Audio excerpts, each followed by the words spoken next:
जय श्री गुरु। प्रिय श्रोताओं, आप सुन रहे हैं वाल्मीकि रामायण और आज आप सुनेंगे वाल्मीकि रामायण का भाग 165 तथा उत्तरकांड का भाग 29। पिछले भाग में आपने सुना कि महर्षि वशिष्ठ को दोबारा शरीर प्राप्त हुआ तथा महाराज निमि को भी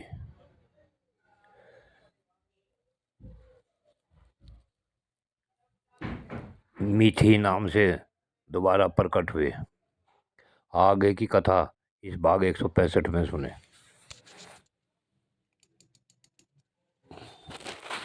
श्री राम ने जब ये बातें बताई तब वीर लक्ष्मण ने श्री राम से इस प्रकार कहा, हे नृपश्रेष्ठ, राजा विदयानी निमि तथा वशिष्ठ मुनि का पुरातन वृत्तांत अत्यंत अद्भुत और आश्चर्यजनक है। परंतु राजा निमि अक्षत्रिय सूरवीर और विशेषतः उसकी दीक्षा लिए हुए थे, अतः उन्होंने महात्मा वशिष्ठ के प्रति उचित वर्चाव नहीं किया। लक्ष्मण के इस प्रकार कहने पर श्री राम ने कहा, हे भ्राता लक्ष्मण, सभी पुरुषों में ऐसी अक्षमा नहीं दिखाई देती जैसी राजा ययाति में थी। राजा ययाति ने सद्गुण के अनुकूल मार्ग का आश्रय ले दुषैद रोष को क्षमा कर दिया था। वह प्रसंग बताता हूँ, सुनिए। हे सोम, नहुष के पुत्र राजा ययाति पूर्ववासियों प्रजाजनों की वृद्धि करने वाले थे। उनके दो पत्नियां थी जिनके रूप की इस भूतल पर कहीं तुलना नहीं थी। महर्षि ययाति की एक पत्नी का नाम शर्मिष्ठा था, जो राजा के द्वारा बहुत ही सम्मानित थी। शर्मिष्ठा दैत्य कुल की कन्या और वृषपर्वा की पुत्री थी। पुरुष परवर उनकी दूसरी पत्नी शुक्राचार्य की पुत्री देवयानी थी। देवयानी सुंदरी होने पर भी राजा को अधिक प्रिय नहीं थी। उन दोनों के ही पुत्र बड़े रूपवान हुए। शर्मिष्ठा ने पुरु को जन्म दिया और देवयानी ने यदु को। वे दोनों बालक अपने चित्त को एकाग्र रखने वाले थे। अपनी माता के प्रेमयुक्त व्यवहार से और अपने गुणों से पुरु राजा से अधिक प्रिय था। इससे यदु के मन में बड़ा दुख हुआ। वे अपनी माता से बोले, माँ, तुम अनायासी महान कर्म करने वाले देवस्वरूप शुक्राचार्य के कुल में उत्पन्न हुई। यहाँ हार्दिक दुख और दुसह अपमान सहती हो, अतः देवी हम दोनों एक साथ ही अग्नि में प्रवेश कर जाएं। राजा दैत्यपुत्री शर्मिष्ठा के साथ अत्यंत रात्रियों तक रमण करते रहे हैं। राजा, यदि तुम्हें यह सब कुछ सहन करना है तो मुझे ही प्राण त्याग की आज्ञा दे दो। तुम ही सहो, मैं नहीं सहूंगा। मैं निसंदेह मर जाऊंगा। अत्यंत आर्त होकर रोते हुए अपने पुत्र यदु की यह बात सुन देवयानी को बड़ा क्रोध हुआ और उन्होंने तत्काल अपने पिता शुक्राचार्य का स्मरण किया। शुक्राचार्य अपनी पुत्री की उस चेष्टा को जानकर तत्काल उस स्थान पर आ पहुंचे जहां देवयानी विद्यमान थे। बेटी को अस्वस्थ है, प्रसन्न और अचेत सी देखकर पिता ने पूछा, वत्से, यह क्या बात है? उद्दीप तेज वाले पिता भृगुनंदन शुक्राचार्य जब बारंबार इस प्रकार पूछने लगे, तब देवयानी ने अत्यंत कुपित होकर उनसे कहा, मुनि श्रेष्ठ, मैं पवित्र अग्नि या अगाध जल में प्रवेश कर जाऊंगी अथवा विष खा लूंगी, किंतु इस प्रकार अपमानित होकर जीवित नहीं रह सकूंगी। आपको पता नहीं है कि मैं यहाँ कितनी दुखी और अपमानित हूँ। ब्रह्मण वृक्ष के प्रति अवहेलना होने से उसके आश्रित फूलों और पत्तों को ही तोड़ा जा और नष्ट किया जाता है, परंतु राजा की अवहेलना होने से ही मेरा यहाँ अपमान हो रहा है। भृगुनंदन, राजऋषि ययाति आपके प्रति अनादर का भाव रखने के कारण मेरी भी अवहेलना करते हैं और मुझे अधिक आदर नहीं देते। देवयानी की यह बात सुन शुक्राचार्य को बड़ा क्रोध हुआ और उन्होंने नहुष पुत्र ययाति को लक्ष्य करके इस प्रकार कहना आरंभ किया, नहुष कुमार, तुम दुरात्मा होने के कारण मेरी अवहेलना करते हो, इसलिए तुम्हारी अवस्था जरा जीर्ण वृद्ध के समान हो जाएगी।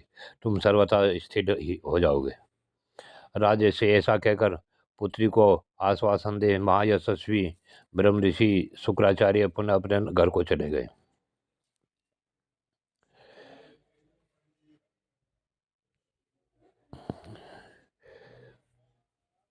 भगवान राम कहते हैं कि शुक्राचार्य के कुपित होने का समाचार सुनकर नहुष कुमार ययाति को बड़ा दुख हुआ। उन्हें ऐसी वृद्ध अवस्था प्राप्त हुई, दूसरे की जवानी बदली जा सकती थी। उस विलक्षण जरावस्था को पाकर राजा ने बहू से कहा, यदु से कहा, यदो तुम धर्म के ज्ञाता हो, मेरे माँ यशस्वी पुत्र, तुम मेरे लिए दूसरे के शरीर में संचारित करने के योग इस जरावस्था को ले लो। मैं भोगों द्वारा रमण करूँगा, अपनी भोग विषय की इच्छा को पूर्ण करूँगा। नरश्रेष्ठ, अभी तक मैं विषय भोगों में तृप्त नहीं हुआ। इच्छानुसार विषय सुख का अनुभव करके फिर अपनी वृद्धावस्था में तुमसे ले लूँगा। उनकी यह बात सुन यदु ने नरश्रेष्ठ यह आति को उत्तर दिया, आपके लाडले बेटे पूर्व ही इस वृद्धावस्था को ग्रहण करें। पृथ्वीनाथ, मुझे तो आपने धन से तथा पास रहकर लाड़ प्यार पाने के अधिकार से भी वंचित कर दिया है। अतः जिनके साथ बैठकर आप भोजन करते हैं, उन्हीं लोगों से ही अवस्था ग्रहण कीजिए। यदु की यह बात सुन राजा ने पूर्व से कहा, माँ बाओ, मेरी सुख सुविधा के लिए तुम इस वृद्धावस्था को ग्रहण कर लो। नहुष पुत्र ययाति के ऐसा कहने पर पूर्व हाथ जोड़कर बोले, पिताजी, आपकी सेवा का अवसर पाकर मैं धन्य हो गया। यह आपका मेरे ऊपर महान अनुग्रह है। आपकी आज्ञा का पालन करने के लिए मैं हर तरह से तैयार हूँ। पूर्व का यह स्वीकार सूचक वचन सुनकर नहुष कुमार ययाति को बड़ी प्रसन्नता हुई। उन्हें अनुपम हर्ष प्राप्त हुआ और उन्होंने अपनी वृद्धावस्था पूर्व के शरीर में संचारित कर दी। तदंतर तरुण हुए राजा ययाति ने सहस्रों यज्ञों का अनुष्ठान करते हुए कई हजार वर्षों तक इस पृथ्वी का पालन किया।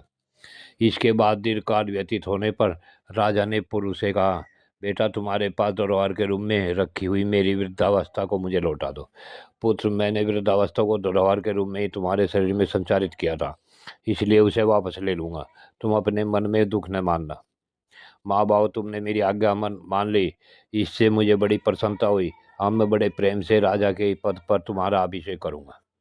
आपने पुत्र पुरुष ऐसा कहकर नहुष कुमार राजा ययाति देवयानी के बेटे से कुपित होकर बोले, यदु, मैंने दुर्जय क्षत्रिय के रूप में तुम जैसे राक्षस को जन्म दिया। तुमने मेरी आज्ञा का उल्लंघन किया, अतः तुम अपनी संतानों को राजाधिकार बनाने के विषय में विफल मनोरथ हो जाओ। मैं पिता हूँ, गुरु हूँ, फिर भी तुम मेरा अपमान करते हो, इसलिए भयंकर राक्षसों और यातुधानों को तुम जन्म दोगे। तुम्हारी बुद्धि बहुत खोटी है, अतः तुम्हारी संतान सोमकुल में उत्पन्न वंश परंपरा में राजा के रूप से प्रतिष्ठित नहीं होगी। तुम्हारी संतति भी तुम्हारे ही समान उद्दंड होगी। यदु से ऐसा कहकर राजऋषि ययाति ने राज की वृद्धि करने वाले पुरु को अभिषेक के द्वारा सम्मानित करके वानप्रस्थ आश्रम में प्रवेश किया। तदंतर दीर्घकाल के पश्चात प्रारब्ध भोग का क्षय होने पर राजा ययाति ने शरीर को त्याग दिया और स्वर्गलोक को प्रस्थान किया।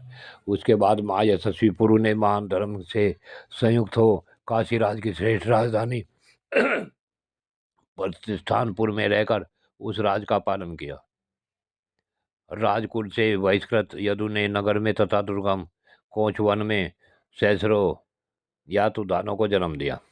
शुक्राचार्य के दिए इस शाप को राजा ययाति ने क्षत्रिय धर्म के अनुसार धारण कर लिया, परंतु राजा निमि ने वशिष्ठ जी के शाप को नहीं सहन किया।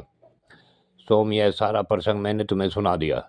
समस्त कृत्यों का पालन करने वाले सत्पुरुषों की दृष्टि या विचार का ही हम अनुसरण करते हैं, जिससे राजा नरक की भांति हमें भी दोष न प्राप्त हो। प्रिय श्रोताओं, आज की कथा यहीं पूर्ण होती है। आगे की कथा अगले भाग में। जय शिव गोरख।